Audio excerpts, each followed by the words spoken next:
سلام شب همگی بخیر. امیدوارم حال همگی شما خوب باشه. بفرما سارا جان، سوال خوب و پرس عزیز. استاد امی سوال میاد که او رو سلکتورا میخونده و می کامبینیتور سلکتورا نخونده ما یا بخونده بخوندم، درس دادم. لستن و سلکتورها رو به یک لکچر درس دادم. با 2 تا سلکتور بموند از آخر درس دادم. به لکچر جدید، روز جدید درس دادم. باش استاد متوجه نبودم. اتله گفتم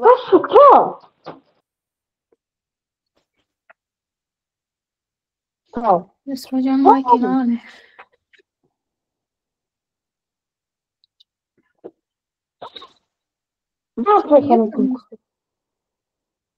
خب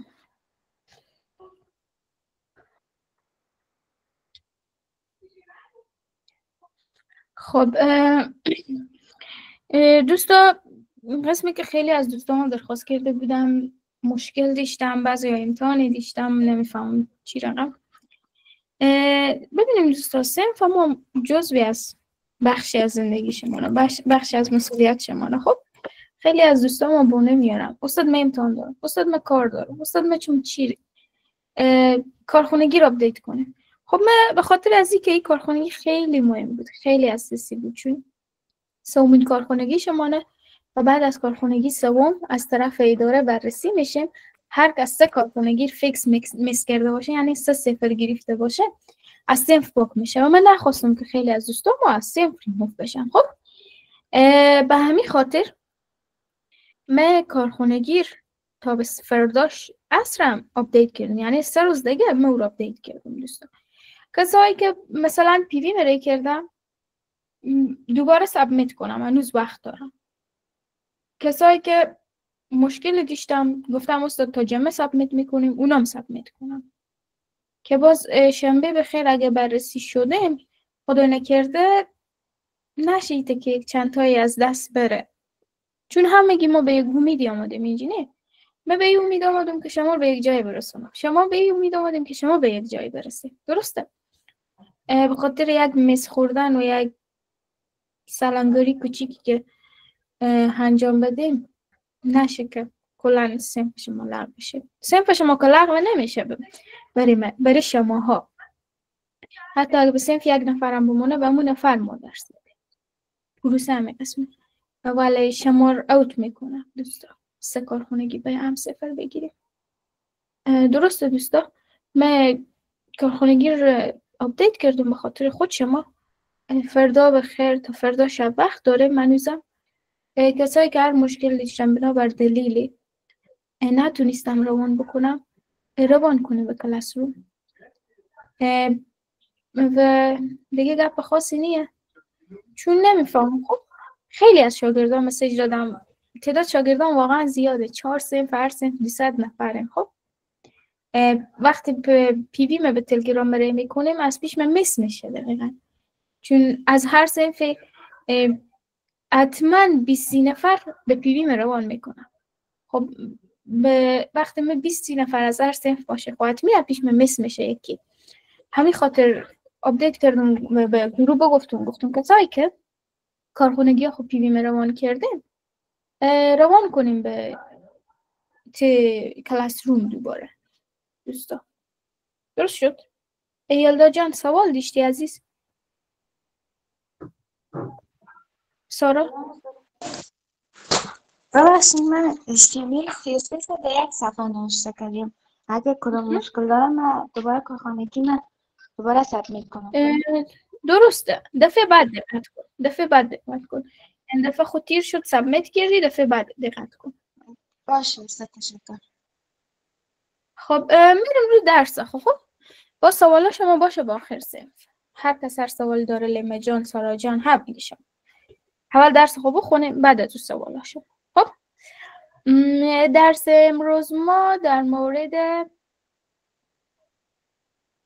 پروپرتی بک‌گراند، آوتلاین، فونت و تکست. خب دونه دونه میخونه خودم و امتحان میکنه. از بک‌گراند شروع میکنه دوستان. پروپرتی بک‌گراند قسمی که قبلا هم ما خوندیم بک‌گراند کالر رو خوندیم تنها نه از پروپرتی و بک‌گراند. ما بک‌گراند ایمیج داریم، بک‌گراند ریپیت داریم، بک‌گراند اتچمنت داریم، بک‌گراند پوزیشن داریم و شارت هند بک‌گراند داریم که اینا همه با هم کالر، ایمیج، ریپیت، اتچمنت و پوزیشن یک جایی صدا میزنیم ولیو میده. خب خودی هم میخونیم هر جا نفهمیدیم با آخر سوالا خب بپرسیم دوستا قسم جایی که میگم سوالا خب بپرسیم شروع میکنن خود شما دونه دونه تمرین میکنیم. من ویس کد باز کنم خودی هم شروع کنیم. خب پروژه مایت پورفودیو ما اما پروژه هست ولی یک فایل دیگه جور کردم اینجا که ما رو بیام روی پروپرتی ها رو اجرا کنم. خب بالا کامنت بگیرم صنف دیروز کار کرده بودم اینا. خب این قسمت این دیو باشه، دیو به کار دارم. به قسمت استایل ما اینا کامنت بگیرم دوستا چون دوباره دونه دونه برای شما کار میکنم.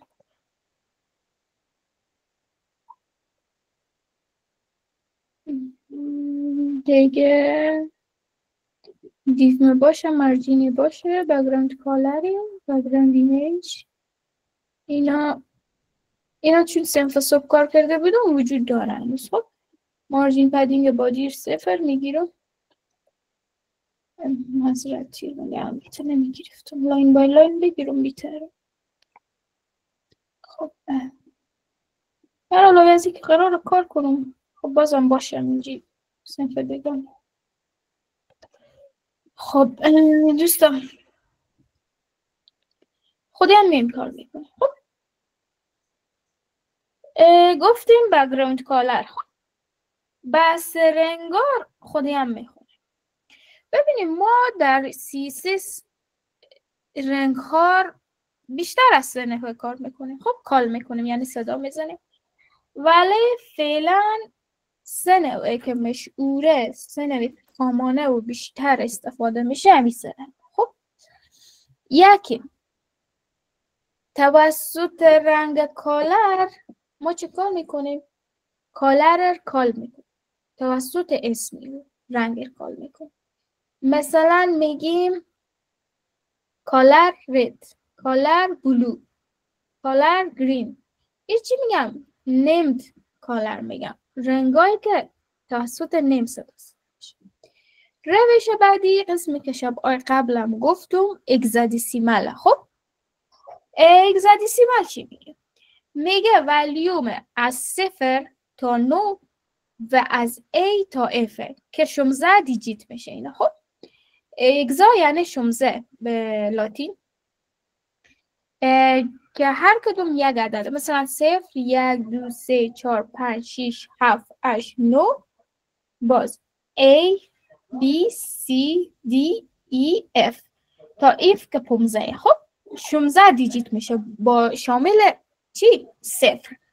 به همین خاطر این اگزا میگم یا 16. خب کدی که کار میکنین کد هگزادسیمال 6 رقمیه.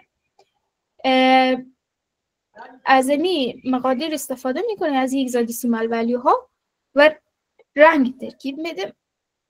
آلت دیگه RGBه ترکیبی از رایت گرین رید گرین بلو که از 0 ولیو میگیره تا 255. درسته؟ 0 0 0 سیاه 255 255 255 سفیده. آخرین همون قسم به هگزادسیمال 0 0 0 سیاه F F F که آخرین رنگ های 6 تا F چیه؟ سفیده. خودی هم بریم بک‌گراند کالر کال میکنیم. میگیم بک‌گراند کالر پروپرتی خود میشه چی میگیره؟ ولیو خود کالر میگیره یک رنگ میگیره. من بگم بک‌گراند کالر ویت بعد بیام صفحه مساختم. خب تست داد HTML تست دو داد HTML بعد برای از این گفتم که بادی تو چه کار بشه بک‌گراند کالر یا ویت یا گندمی بشه. ما باشه همین اوپاسیتی رو بردارم بس اوپاسیتی درس بودم همین صفحه کم کلام کنیم. چشم درست شد مرسل جان؟ تشکر صدا بله درست شد بله. خیلی خوب. از اول میگفتیم مثلا متوجه نبودیم، گاهی متوجه نمیباشم بگیم. باشه اوپاسیتی رو هم بردارم فعلا. نه اوپاسیتی نداره دیگه، مارجین پادینگ درسته. خب من فکر کردم اوپاسیتی رو هم گیت کرد. خب میریم پروژه خود رن میکنیم. خب ببینیم بادی ما بگراند کالر بگیفته یا نه. اگر چیر که ما از اول صنف هم کار میکنیم دیگه، بگراند کالر دیگه حال شما استاد مونه. درسته؟ نشد. خب بگراند کالر گندمی ما بگیرفته. خب بعد میبری از یک دیوی دادون برای دیو کالر میدم. خب یک بحث اینجا وجود میاد ببین بگراند کالر اوپاسیتی چیه؟ خب اوپاسیتی همون ترانسپرنسی یک رنگ میگم. باشه من این رو دارم از اون میتینگ از رو سلاید. اگه سوال داشتیم مایک خواهی که ها بکنیم با سوال. خب پرسن چون من دیگه میتینگ نمیبینیم که کی چی میگه. خب بگراند کالر به بحث بگراند کالر یا دیگه کالر رو تنها بگراند کالر رو در بر نمیگیره، هر رنگی. خب ما یک بحثی داریم به نام اوپاسیتی. اوپاسیتی میشه با توسط رنگ RGBA جنریت کرد یا خود پروپرتی اوپاسیتی استفاده میزنیم. از 0.0 تا 1 ولیو میدیم. اوپاسیتی 1 کمرینگ ترین، ترانسپرنسی رو میبینیم که چیه تا به 1 که پررنگ ترین. خب 0.1 تا 1. خب بای دیفالت همه الیمنت ها اوپاسیتی اینا 1. اگر ما اوپاسیتی ندیم دیفالت ولیوی اوپاسیتی چیه؟ 1. خب دوستا این دقت کنیم میشه وقت. بعد بحثی که داریم اینه. خب میگیم اوپاسیتی با RGBA چی فرق داره. بیایم این عملی کار کنیم خودی هم بیشتر بفهمیم. ببینیم دوستا وقتی رنگ RGB هر استفاده کنیم، وقتی رنگ RGB اول RGB استفاده میکنیم بعد برای از این اوپاسیتی میده. میگیم اوپاسیتی تو باشه 0.1 مثلا 3. اول اوپاسیتی نمیدم، اول یک بگراند کالر ساده میدم. ریفرش میکنیم ببینیم دیو بگراند کالر رو بگیریم تو بگراند کالر بادی رو هم به ما نمایش نمیده. فکر کنیم اوپاسیتی مثل از اینه که یک رنگ مثل یک شیشه رو از او قرار بده.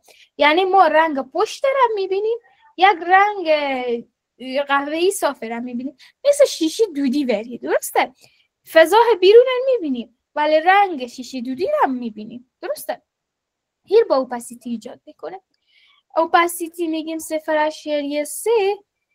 ریفرش میکنیم ببینیم یک رنگ ترانسپرنت به بادی به دیف بگراند ازی دیف داده شد که خود بادی چیه؟ ترانسپرنت. خب خیلی خوب این درسته، رنگ داده شده خودی بادی چیه؟ ترانسپرنت.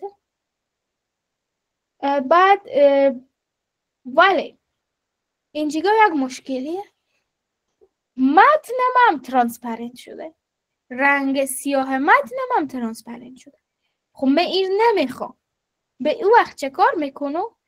میگم اوپاسیتی تو کار نگیر، بیا رنگ چه کار کن؟ RGBA اضافه کن. وقتی به رو رنگ کلیک کنیم همیت یک کالر پیکر وا میشه به ما. درسته؟ با مجرد که من این تولز بار دوم کالر پیکر کلیک کنم رنگ از RGB به RGBA تبدیل میشه. درسته؟ انال برم ریفرش کنم ببینیم چی کار میشه. بگراند اوپاسیتی داره هنوز بگراند دیف ولی متن به حالت سیاه اصلی خود میاد. بیم یکم دیگه اوپاسیتی بده بهتر متوجه بشیم. ببینیم بگراند اوپاسیتی داره ولی تکس ما هنوزم حالت قبلی خود کیپ کرده. درست شد؟ فرق بین اوپاسیتی و RGB رو بفهمیدیم دوستا؟ بله استاد، یعنی از او رنگا استفاده کرده نمیتونیم اگه خواسته باشیم که متن ما تیره باشه. او رنگ نیه، او اوپاسیتیه. اوپاسیتی خیلی استفاده داره. دیزاین های زیبایی میتونیم خود اوپاسیتی ایجاد کنیم. این بستگی به خلاقیت خود شما داره. خب اوپاسیتی یعنی وقتی تکست در مایم که بلور نباشه، محو نباشه، اوپاسیتی نمیدیم، RGB هم میدیم. درست شد؟ هدف می بود. بله خب دوستا ای بود از این. من RGB از این بردارم چون ما یک سری کارهای انجام بدم، بهتره RGB از این بردارم. خب پروپرتی بعدی که میخونیم چیه؟ بک‌گراند کالر. خب بک‌گراند کالر چی میگه؟ بک‌گراند ایمیج. خب میگه تو بک‌گراند ایمیج پروپرتی داری، بعد فانکشن داری. بخیر فانکشن رو بخونیم میفهمیم که فانکشن چیه. که اسم URL بعد ولیو یا پارامتر چیه؟ آدرس عکسه. خب درسته. حالا خیلی داخل فانکشن و پارامتر چیزا نریم، بخیر جاوا اسکریپت بخونیم اینا رو درک میکنیم. خود شما فانکشن میسازیم. بخیر میگیم این فایل ما داخل فولدر CSS قرار داره، نه فایل style.css. خب باید اول از فولدر CSS بیرون شد، با 2 نقطه بیرون میشه. بعد وارد فولدر ایمیجز بشم، بعد ایمیج بک‌گراند در بگیرم. خیلی عالی. بریم ریفرش کنیم. یک بک‌گراند ایمیج که مقبولی به زیر صفحه ما قرار گیریم، ولی مشکلی که داره این بک‌گراند ریپیت داره. یک ایمیج اینه، یک ایمیج اینه، یک ایمیج اینه، یک ایمیج اینه. من برای از این میگم تو بک‌گراند ریپیت نداشته باش. خب بک‌گراند ریپیت نداشته باش دیگه، این کار اشتباهه. شاید درست باشه نظر به نیاز مشتری. خب نظر به نیاز مشتری که مشتری از تو چی مایه باید کار کنیم. درسته در حقیقت عکس مال قسم یک عکسیه. باشه عکس به شما نشون بدم. همچین عکسیه. ولی ببینیم اینجا 4 تا شده. 4 دونه. 1 2 3 4. میتونم بک‌گراند سایز بدم. خب برای از این بگم بک‌گراند سایز تو کاور ولیو ها دیگه هم میگیره. بک‌گراند سایز پیکسل میگیره، خب فیصد میگیره. من به اونا کار ندارم فعلا، اونا خود شما تمرین کنه. من یک اینتی به دست شما میدم، سرنخ میدم، باید تا تایر خود شما بریم دوستا. میگم بک‌گراند سایز درسته، میگم کاور کانتین داریم، اوتو داریم، کاور داریم و پیکسلی مقدار میدیم، فیصدی مقدار میدیم، هر را. من میگم کاور. ببینیم آل یک ایمیج کل صفر میگیره. درست شد؟ یک ایمیج کل صفر گرفت. دیگه عکس دوم وجود نداره مثل قبل. خود درسته. میگم نه اصلا تو به بک‌گراند سایزم کار نگیر. برای از این میگم تو کار نداری. میگه خب من کار ندارم. چی کار میکن؟ میگم بک‌گراند ریپیتمه، نو ریپیت. خب ببینیم چه کار میشه. فقط امو قسمتی از صفر میگیره. خب سایزم 110 بوده، 150 بوده. قسمتی از صفر میگیره که اندازه عکس باشه. دیگه صفحه امو بک‌گراند کالر خودشون میده. با وجودی که اشتباه، مثلا میگم بک‌گراند ریپیتیو این دفعه چی باشه؟ ما بک‌گراند ریپیت ولیو های داریم. خب بک‌گراند ریپیت مثلا بگم میگه ریپیت x، ریپیت y، راوند، اسپیس، انست و ولیو ها زیاده داره. ما به اینا کار نداره. میگم بک‌گراند ریپیت. خب وقتی میگم ریپیت ببینیم انال دیگه عکس کاور نمیکنه مثل که قبلا نبود، اما قسمت چندین عکس داخل صفحه داره. میگم این کار اشتباهه، نمام دوست ندارم. میگم این دفعه میگم ریپیت اکس نظر به نیاز دیگه. میگم به اکس اکسیزمه تو عکسم ریپیت کن ببینیم چه کار میشه. به اساس اکس اکسیز عکسم چه کار میشه؟ ریپیت میشه. ولی با اکسیز هنوزم بک‌گراند ایمیج نداره. خب درسته. میگم خیلی عالی. بک‌گراند ایمیج خب پس بک‌گراند سایز خب کاور میگیرم، بک‌گراند ریپیت خورم نو ریپیت میگیرم. خب درست شد. یک بک‌گراند کالر ایمیج ایجاد میشه که 100% از صفحه ما میگیره. اینجا یک بحثی به وجود میاد. خب بک‌گراند باشه، اول بک‌گراند کالر رو بردارم، بک‌گراند ریپیترم نو ریپیت کنم. پوزیشن داریم، بک‌گراند پوزیشن. خب بک‌گراند پوزیشن چی میگه؟ تاپ، باتوم، لفت، رایت ولیو آیه. اگر ما بگم باتوم لفت، ببینیم موقعیت بک‌گراند ایمیج ما کجا میایه. با مجردی که ریفرش کنم ببینیم به پایین صفحه به اینجا ما. ولی من هم اینجی بیایه چه کار کنم؟ باید این نظر به کانتنت در نظر میگیره. کانتنت ما همین دیف مانه خود مارجینیو، مارجین 20 پیکسلیو. میگم نه، تو چه کار کن؟ تو کانتنت رو در نظر نگیر، تو کل آیت صفر در نظر بگیر.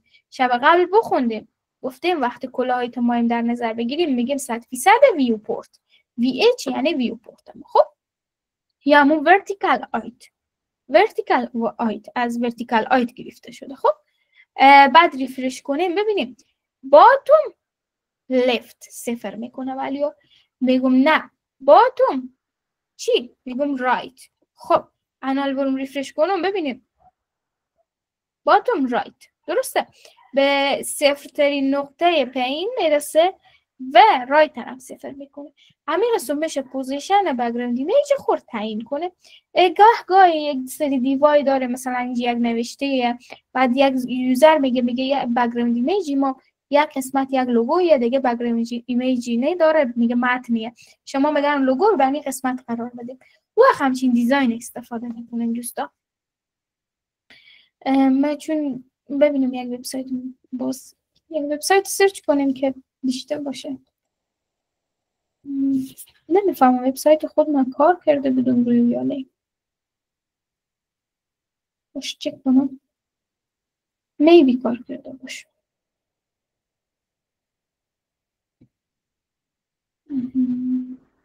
نه من ندارم همچین ایمپلمنتیشن. خب باشه یک وبسایت رو دیگه بکنم.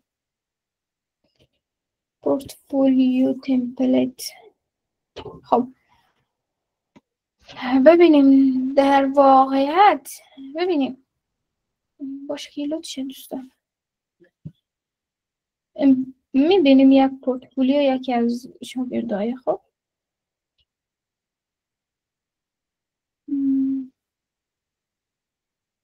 نمیفهمم داره یا نه، بک‌گراند ایمیج نداره. خب باشه من یک سرچ کنم بر شما.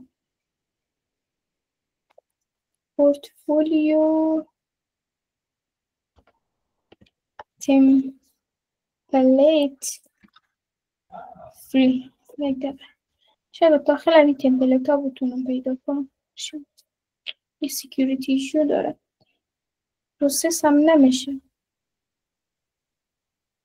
خب خیلی دوستان اینا خود ما خیلی همکاری نمیکنه وبسایت ما چون چرا فعلا بلکه بکنه.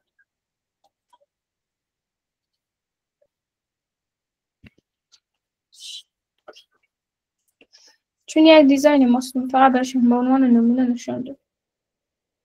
خدا کنه امیر واکنه. آها ببینیم دوستا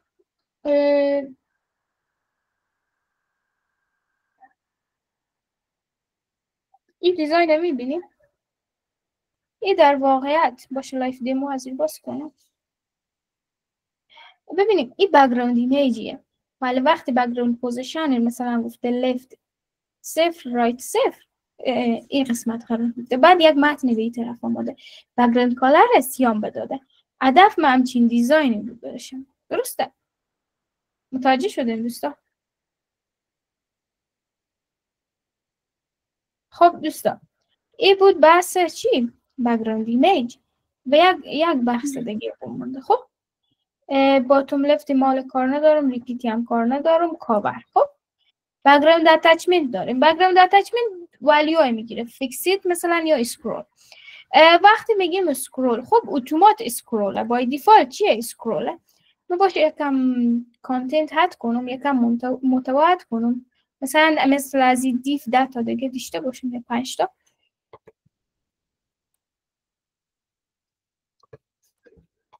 خب دوستان صفحه خود ریفرش میکنم. آره به مجردی که می سکرول میکنم ببینیم این بگراند ریپیتر نه بگراند ریپیتر نه که متوجه بشیم. خب به مجردی که می ریفرش کنم ببینیم چی کار میشه. ببینیم 100% صفحه ما بگراند ایمیج داره، ولی وقتی اسکرول کنم دیگه بگراند ایمیج محو میشه و چیکار میشه؟ بگراند کالر نمایش داده میشه. بگراند اتچمنت وقتی بدیم خب و بگیم فیکسیت ولیو بعد ریفرش کنیم ببینیم چه اتفاقی میفته.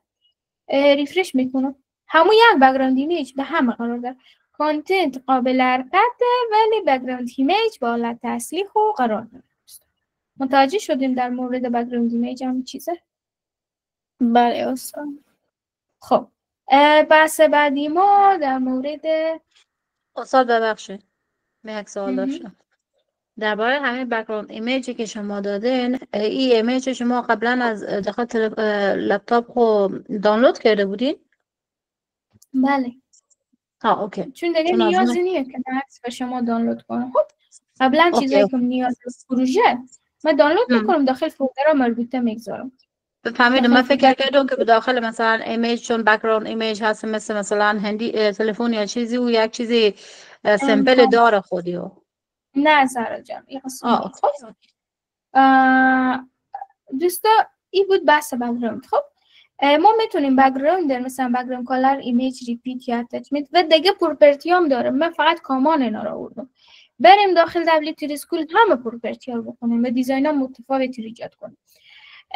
شارت هندی داره مثلا بک‌گراند صدا میزنیم مثل که بردر رو میگفتیم سولید 2 پیکسل بلک نه میتونستیم دونه دونه هم صدا بزنیم. این همین قسم مثلا کالر میدیم آدرس ایمیج میدیم مثلا پوزیشن ریپیتر میدیم پوزیشنر میدیم سایزر میدیم اتچمنت. خب و میته به ترتیب. بحث بعدی ما اینه که اوتلاین چیه؟ اوتلاین هم مثل بردره ولی یک خط ایجاد میکنه دوره بردر. اگر بردر داشته باشیم اوتلاین داشته باشیم بیشتر بفهم دوره الیمنت. بیام خودی هم کار کنیم اوتلاین. ما حالا به این بک‌گراند ها کار نداریم چون یکم شلوغ میکنه. خب من بک‌گراند ها کامنت میگیرم برای شما. اوتلاین کار میکنه. خب اوتلاینر به قسمت چی کار کنیم؟ به این قسمت. خب ببینیم ما بردر کار کردم مثل بردری هم ولی میگیرم مثلا سولید 20 پیکسل ایوان رنگ نار دادم و بردر رو سیاه گفتم. بیام ریفرش کنیم ببینیم اوتلاین چه کار میشه. باشه من یک دیف کنم خیلی دیفا زیاده دوستان دیگه نیاز ندارم این دیفا دیگه.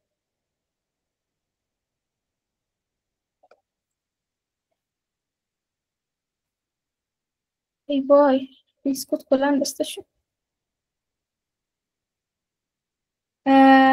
بحث چیزه. خب اوتلاینه ببینیم یک اوتلاین دوره الیمنت ما ایجاد میشه. اگر ما بردر نداشته باشیم اوتلاین میتونیم استفاده کنیم. از معمولا اوتلاین زمان استفاده میکنم مثلا به یک فرم الیمنت میگم فوکس شو یا به بتون بگم فوکس شو یا بلور شو. این ایونتار باز بخیر به جاوا اسکریپت میخونیم بیشتر درک میکنه که اینا چیه. خب مثلا بیایم ما اوتلاین روی یک فرم الیمنت بشیم نشون بدم. فرم الیمنت دیگه فرم خواله دیگه شما همه یاد داریم نیاز نیست ما کد بنویسیم. فرمیه تایپ تکست اینپوت. خب بیایم با اوتلاین برای شما لایف برو از این نشون بدم. این بردر. خب این سیاه بردره ولی وقتی می فوکس میکنم یک اوتلاین آبی دور از ایجاد میشه امیر اوتلاین میگه. خب معمولا وقتی فوکس میشیم وقتی باتون کلیک میشه این قسم مواقع ما اوتلاین های تعیین میکنه به خاطر دیزاین. خب مثلا میگیم اوتلاین سرخ جیگری باتونی که دنجر باشه مخصوصا اگه دیلیت ایونتی انجام میشه بفهمیدیم این قسم وقتا ما استفاده میکنیم. فقط ما سون یک روشنایی رو اوتلاین هم بندازم. اوتلاین آفست داریم یک ولیوی. خب اوتلاین آفست چی کار میکنه؟ یک فضای بین بردر و اوتلاین ایجاد میکنه. ببینیم یک فضای ایجاد شد یک فاصله 20 پیکسلی. من چون گفتم اوتلاین آفست تو چند باشه؟ 20 پیکسل باشه. خب دوستا متوجه شدیم این موضوع؟ دوستا موضوع اوتلاین رو بفهمیدیم؟ پشت چوبه. بله استاد بله شما نمیبینید. شما میگم همین استیکر ایموجی رو همین ایموجی خود رو نکنه، من نمیبینم، من صفحه مینیمایز دیگه دوستان. اوکی پس حرف میزنه. خب بحث اوتلاین تمام شد. خب بعد یک رقم هستی به من دست میده، فکر میکنم شما هیچی نفهمیدی وقت چوبه. خب دوستا بحث اوتلاین. خب من اصل پروپرتی ها رو اینجا بیاوردم، میشه بیشتر مطالعه کنیم داخل دبلیو اسکول. بحث تکست داریم. خب ما به تکست گفتیم کالر میدادیم، از اون روز اول که من کار کردم تکست کالر میدادیم. تکست الاین داریم، تکست دکوریشن داریم، تکست ترانسفورم داریم، لیتر اسپیسینگ داریم، لاین هایت، ورد اسپیسینگ، تکست ایندنت، دیگه پروپرتی هم داره. تکست دیگه پروپرتی هم داره. خب من نآوردم دیگه، بس همین چیزای که عمومیه همون رو آوردم. شما سینتکس یاد بگیریم رو دیگه رو معمول استعمال میکنیم. مثلا شما میفهمید کالر ولیو میگیره، پس میفهمید تکست الاین هم یک ولیو میگیره، میریم میخونیم که چی ولیوهای میگیره، بعد از اون استفاده میکنیم. درسته؟ مثلا خب دوستان تکست کالر خوب کار کرده میفهم. مثلا برای از این تکست میگم کالر تو پینک باشه، تگ پی ایجاد کردم داخل دیو. درسته؟ بعد برای از این میگم کالر تو چی باشه؟ پینک باشه. بعد به مجردی که بیام ریفرش کنم ببینیم رنگ کالر، رنگ تکست دیگه چی شد؟ گلابی شد. پس از اینجا میفهمیم که کالر، پروپرتی کالر رو تکست تاثیر میکنه، رو نوشته ما. درست شد؟ مثلا justify تکست الاین داره. خب تکست الاین ولیو ها چیه؟ left right center این قسم ولیو های. خب مثلا من میگم تکست الاین من left باشه، تکست الاین left alignment تکست left باشه. ببینیم چی رقمه. تکست ما به همین حالت هسته، نوشته ما خط انگلیسی ما از این از چپ به راست شروع میشه. بعد میگیم تکست الاین رایت. تکست الاین رایت زمان استفاده میکنیم که نوشته عربی داره یا پشتو داریم یا دری داریم، هر زبانی که باشه. خب مثلا میگیم تکست الاین رایت، بعد ریفرش میکنیم. ببینیم باشه من یک متن فارسی بنویسم بیشتر قابل دید باشه. شما بگیم یک متن فارسی چی بنویسم دوستان؟ یک متن بگیم دوستان بنویسم. ما انگلیسی یاد داریم. بگیم دیگه. ما درس میخوانیم استاد. ما خوشحالیم از اینکه درس میخونه.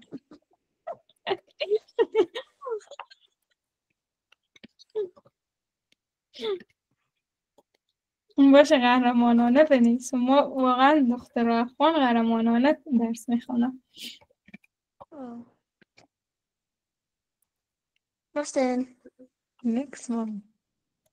اگر این وضعیت خارجی ها قرار بگیرم میفهمین چی کار میکنم؟ لف میدم دیگه اون کار رو انجام نمیدم، ولی ما افغانا انجام میدیم. ببینیم تکست الاینمنت راست این قسمیه. درسته؟ لفت برای انگلیسی استفاده میشه یا دیگه زبان های که لفت تو رایت، ولی برای رایت تو لفت از این استفاده میشه. خب این بس کنار بگذاریم دوستا. همون لوریم ما خوبه متن لوریم. خب میم ادامه میدیم. خب تکست الاین رایت داریم، سنتر داریم. خب دوستا سنتر چی رقمه؟ امروز هم فرسی خوش داره فرسی. ریفرش میکنه ببینید الاینمنت تکست ما چیه؟ سنتره. درست شد دوستا؟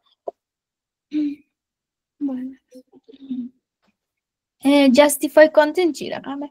جاستیفای با ورد کار کردیم. درسته؟ جاستیفای هم الاینمنت کانتنت ما جاستیفای میکنه. ببینیم بس خط منظم از این قسمت هم این اسپیس داره، از این قسمت هم منظم. خب فاصله ها بین وردا میایه. خب درست شد. دقت کردیم دیگه. پس امیر لفت کنم دیفالت هم لفت، اصلا ندوم هم تکست الاین است لفت. تکست دکوریشن داره. تکست دکوریشن چی میگه؟ این لوور کیس اکتیو شده بوده. میگم این چه لغت ها جمله سرا جمله همه چیزه لوور. خب اندرلاین. خب تکست دکورشن اندرلاین داریم، آورلاین داریم، دیلیتید داریم، متفاوت دیزاین. خب من مثلا میگم تکست دکورشن مثلا ببینیم داش، دوبل، لاین ترو اوت. لاین ترو اوت چه کار میکنه؟ بریم ریفرش کنیم زشتم. ببین یک خط رو نوشته ایجاد میکنه. میگم اندرلاین. خب اندرلاین خط زیر نوشته ایجاد میکنه. همین تا ولیو ها متفاوت داره، هر چیزی که دوست داریم همون میده. خب ریفرش میکنیم. مرسل جان سوال داری؟ نه گفتون درسته استاد. البته میاره در کدوم آدم چی کنه میاره. خب مهم آوردن نیه، مهم اینه که بفهمیم موضوع چیه، این برای چی استفاده میشه، چه وقتی استفاده کنیم. خب باید او وقت چه کار کنیم؟ معتبر بخونیم، سورس که میدونم رو بخونیم دوستان. بله. خب این از اندرلاین بود. ما داریم تکست ترانسفورم تکست چی رقمه؟ خب ترانسفورم ولیوها مثلا کپیتالایز داریم، لوور کیس داریم، اپر کیس داریم، میم کار کنیم و این اره تو انسه توی قسم چیزا. مثلا میگم کپیتالایز. ببینیم کپیتالایز استفاده کنم هر ورد چه کاره؟ به حروف بزرگ شروع میشه. میبینیم هر لغت به حرف بزرگ شروع میشه. با مجردی که بگم لوور کیس، ببینیم لوور کیس چی کنه.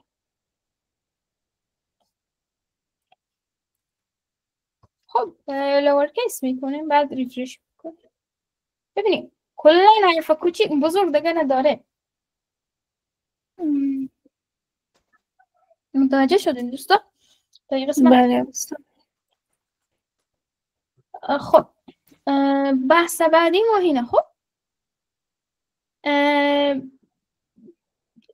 ایکو ترانسفورم تکس ما بود. لیدر اسپیسینگ دارم. لیدر اسپیسینگ چی میگه؟ بین حروف یک فاصله ایجاد میکنه. مثلا من لیدر اسپیسینگ از گفتم 12 پیکسل بین هر حرف، مثلا A تا M 12 پیکسل، M تا R 12 پیکسل. دیگه بحث دیگه داریم لاین هایت، خیلی استفاده میشه. لاین هایت 30 پیکسلی دادم، لاین هایت 1 یا 2 میدم. خب من چون قابل دید باشه 30 پیکسل دادم. ببینیم بین لاین ها اسپیس ایجاد میکنه. درست شد؟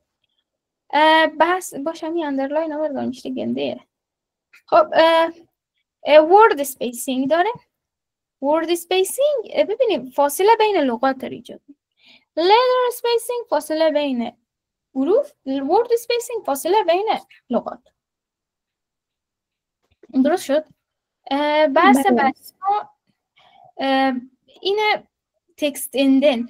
دوستا پاراگرافی که به انگلیسی می نویسیم به اندازه 4 تا اسپیس یا یک تب ما یک اندنت میدیم به شروع پاراگراف. درسته؟ این حالت خود چی انجام میدیم؟ خود تکست اندن. ریفرش کنیم ببینیم پاراگراف ما 4 فاصله یا 4 اسپیس یا یک تب از این خطوط دیگه فاصله داره. روش درست پاراگراف نویسی دیگه میفهمه انگلیسی رو کنیم پس خونده باشه. دیگه بحث دیگه داریم فونت ویت مانه. فونت ویت چی میگه؟ فونت ویت زمان استفاده میکنه خود تکست شادو چیز کرده. خب فونت ویت مانه. فونت ویت مثلا بولد میدیم، نورمال، اتومات نورماله. بولد داریم، بولدر داریم، به حداد داریم، به مثلا چند پیکسل. خب این پیکسل داریم فونت ویت میده. ببینید تکست ما بولد میشه، متن ما برجسته تر میشه. درسته؟ از فونت ویت استفاده میکنه. خب یک پروپرتی دیگه هم داره ما تکست شادو. تکست شادو چی رقمه؟ بر اساس x اکسیز، y اکسیز و دی پی او و چیه؟ رنگیو. بیام سعی کنیم هیچ شادویی میگیره به تکست ما. وقتی شادو میره ببینیم یک شادوی زردی به تکست ما بداد باشه، هیچ سیاه کنیم، سیاه مقبول‌تر معلوم بشه. بلک. خب ریفرش کنیم ببینیم یک شادوی به تکست ما بداد، یک سایه. وقتی ما شادو بدیم به تکست از تکست شادو استفاده میکنیم. یک پروپرتی داریم که به خود الیمنتمون میده شادو. به روز قبل هم مثل که کار کردیم یک بار به جریان صنف، نمیفهمم کدوم روز بود، یکی از روزا کار کرده بودیم. مثلا میگیم باکس شادو بعد میگیم مثلا 5 پیکسل 5 پیکس، بازم 5 پیکس، نمیفهمم دیگه. 5 پی ایکس بعد میگیم 10 پیکس و بلد. بیم سیت کنیم باکس شادو چی رو. یک ساحه باید به چی بده؟ ببینیم işte باکس شادو خیلی مقبول ایجاد شد. دیو محیط برجسته شد. یک رقم یک زیبایی خاصی میگیره وقتی میدیم. درسته؟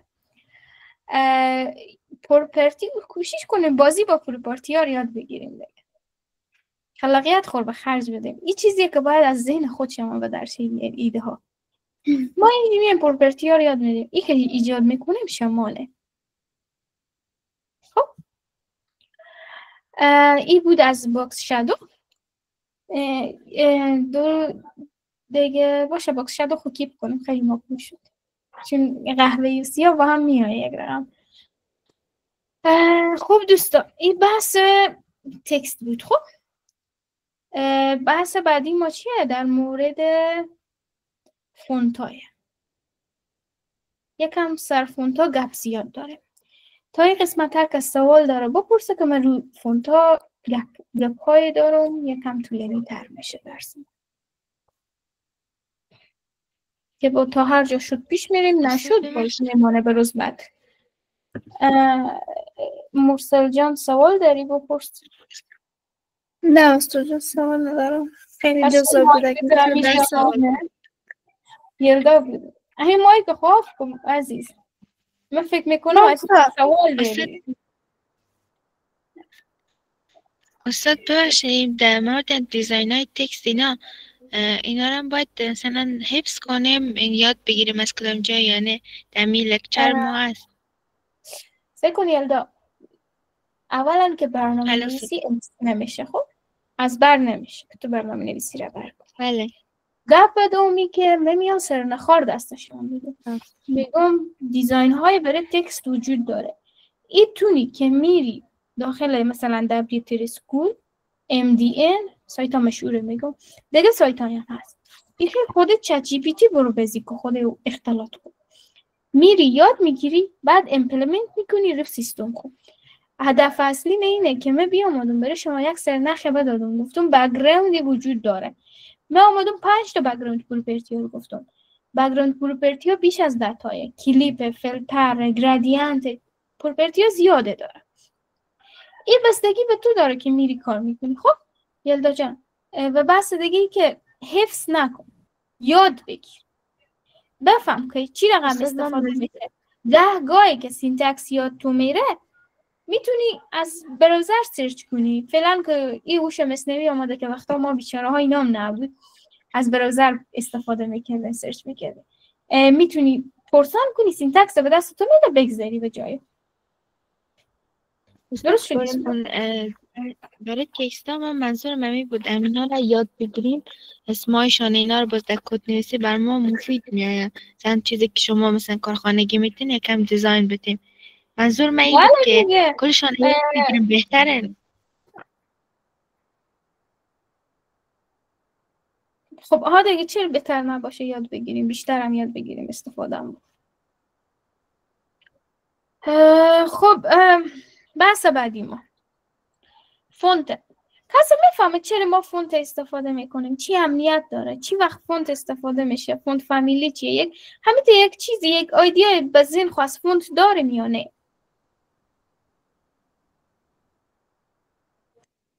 استاد فونت ها رو بیشتر برای از استفاده میکنیم که تکست ما یک حالت خاصی به خود داشته باشه. مثلا بعضی از کارا ما میتونه رسمی باشه وبسایت ها و اینا باید از تکست ها و فونت ها استفاده کنیم که رسمی تر به نظر برسن و فونت فامیلی که هست استایل ها مختلفی داره که میتونیم مثلا برای عنوان یک استایل خاصی بدیم به خود تکست یک فونت دیگه بدیم یک استایل متفاوت تره. دقیقاً. خب دوستا فونت یک از جمله اساسی ترین مشخصه داخل یک وبسایت. خب انتخاب درست فرم مثل از این میمونه که یک برند عالی قوی ما به وبسایت خود داریم. درسته؟ انتخاب درست فرم مثل یک برند عالی و قوی میمونه. خب نظر به نوعیت وبسایت خود ما میایم فونت ها انتخاب میکنیم. وبسایتی برای اطفال یک فونت انتخاب میکنه که برای اطفال قابل توجه باشه، جذب کنه اونا. خب وبسایت برای بزرگسالانه، فونت انتخاب میکنه که بزرگسالار به خود جذب کنه.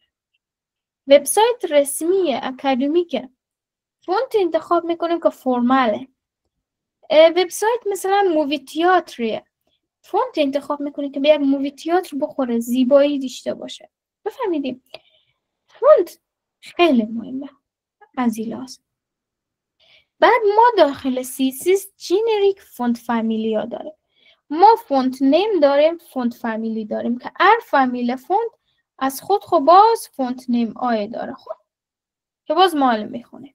جنریک فونت فامیلی ها ما کینه؟ صرفه، سان صرفه، مونو اسپیسه، کرسیفه، فانسیه.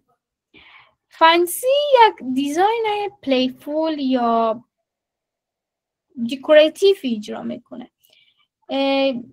دیکوراتیو کرده یعنی دیزاینی که دیکوریشن داشته باشه، حالتی باشه که مثلا به یک وبسایت اطفال که استفاده. کرسیو فونتیه مثل فونت دستخط نوشته انسان. اینا فامیلی های فونت. خب با نیم ها متفاوتی داره، مثلا دستخط ها متفاوتی ما داریم، درسته؟ فانسی ها متفاوتی داریم با استفاده میکنیم. مونو اسپیس حالتیه مثلا ال ما، درسته؟ ای ما آیتیو از ال کوچیکتره، تی ما آیتی از ای بزرگتره، ولی وقتی مونو اسپیس استفاده میکنیم اما آیتی نا فیکسه، همین یک سایزه. ELTER اما یک سایزه. ایت نیه مثل خط انگلیسی که ما می نویسیم 3 خط بین یا 2 خط بین و ایت چیزا نداره مونو اسپیس. سان صرف که کامان یوزه یعنی خیلی استفاده میشه داخل وبسایت ها و صرف انواع دیگه اونه. خب که بیشتر ما دیده اما همین فونت که ما میبینیم آریال از صرف دیگه. فرق بین صرف و سان صرف در چیه؟ صرف که هسته امو گوشه ها رو ببینیم داره، امو تیره ها داخل حروف خود داره ببینیم، ولی خود سان صرف نداره. صرف داره، سان صرف اوت نداره، نکتیز نیه، درسته؟ تفاوتی نمینه. خب امی فونت فامیلی ها از خود فونت نیم های داره، فونت های داره. فونت فامیلی داریم، باز یک سلسله از فونت ها داره. مثل از این که صرف چی داره؟ تایمز نیو رومن داره. سان صرف چی داره؟ آریال داره، ویردانا داره و غیره. یا مونو اسپیس موناکا داره، یا مثلا کرسیف فونت ها دیگه داره، مثلا لیکوید اند رایتینگ داره. خب یا فانسی همون پاپر داره. خب ای انواع مختلف داره. حالا ما رو بس از این بیچیم که ما بیام اینا نامگذاری کنیم یا چیز کنیم. هدف اصلی اینه که فونت فامیلی ها با خود چی داره؟ فونت های داره، رشته فونت های داره که این رشته فونت ها توسط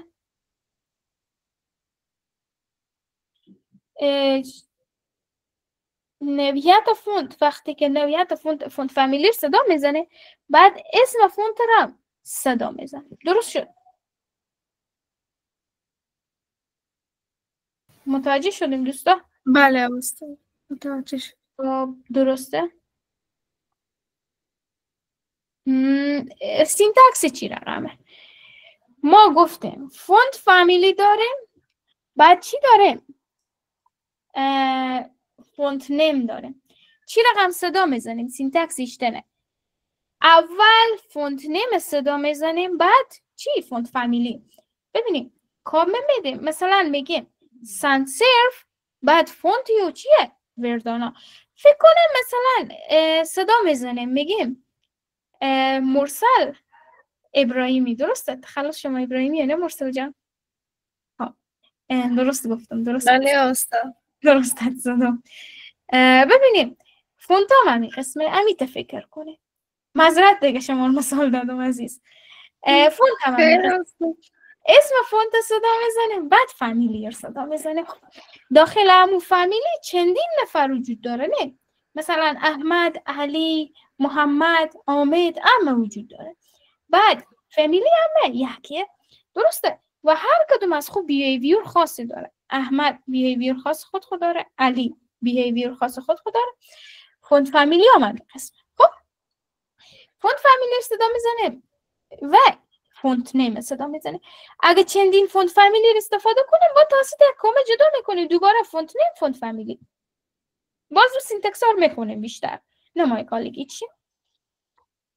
بعد ما یک بحثی داریم داخل وب، میگیم سیف فونت. سیف فونت کسی میفهمه چیه؟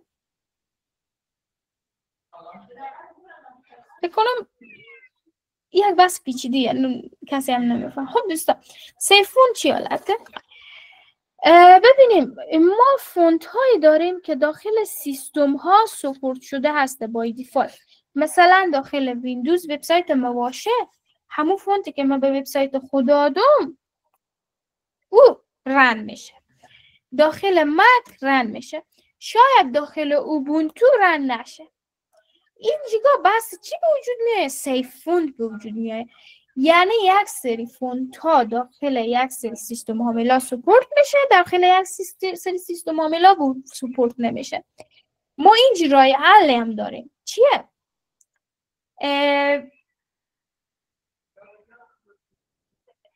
ببینیم این چندین فونت فامیلی صدا زده که گفتم بعداً میخونه. درسته؟ ما باشه و بحث بیارم برای شما. فونت امبدینگ. خب فونت امبدینگ چی میگه؟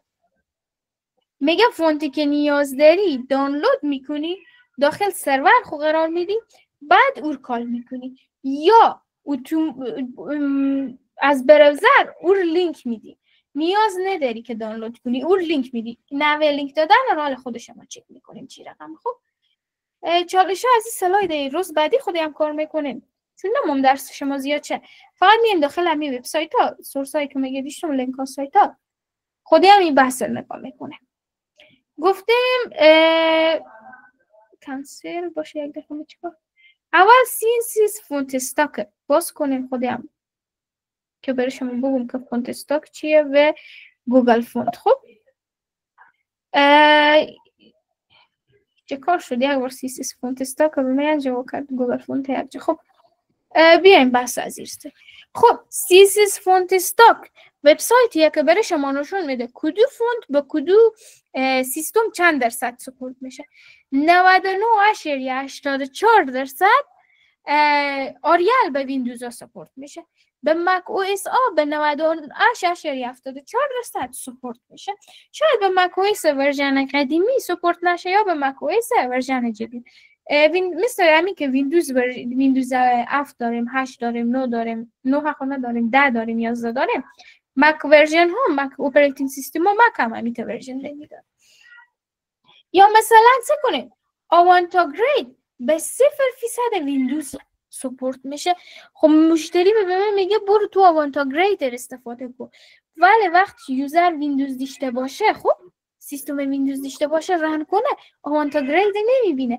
اون دیفالت فونت که آریال میگیره یا همین تایمز نیو میگیره. خب اینجا بحثی به وجود میاد. میگم نمامیت کاره بشه که کار میکنم فونتار دانلود میکنم. خب فونتار دانلود میکنم، خودی وبسایت خواست میکنم، یا فونتار آنلاین لینک میدم. چی رقم لینک میدم؟ گوگل فونت داریم، وبسایت گوگل فونت داریم، اسم فونتی که نیاز داریم سرچ میکنیم. مثلا فونت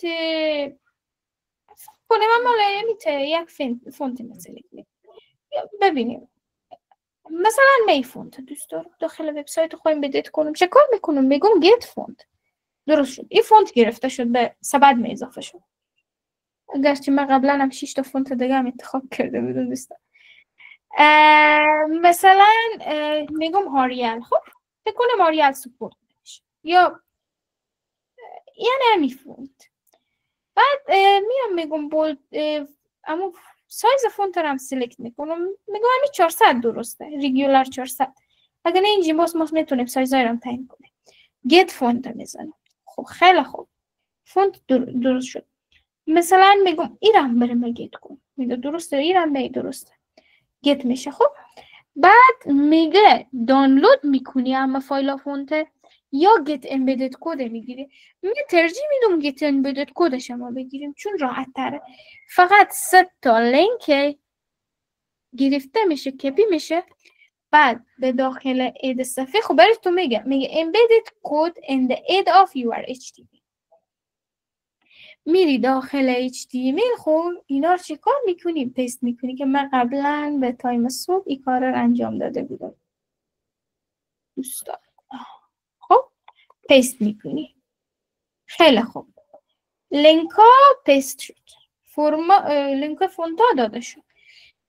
ببینیم به خاطر از اینکه سرعت سیستم خوب بالا ببریم اول فونت لود بشه پر کانکت میزنیم ریلیشنشیپی.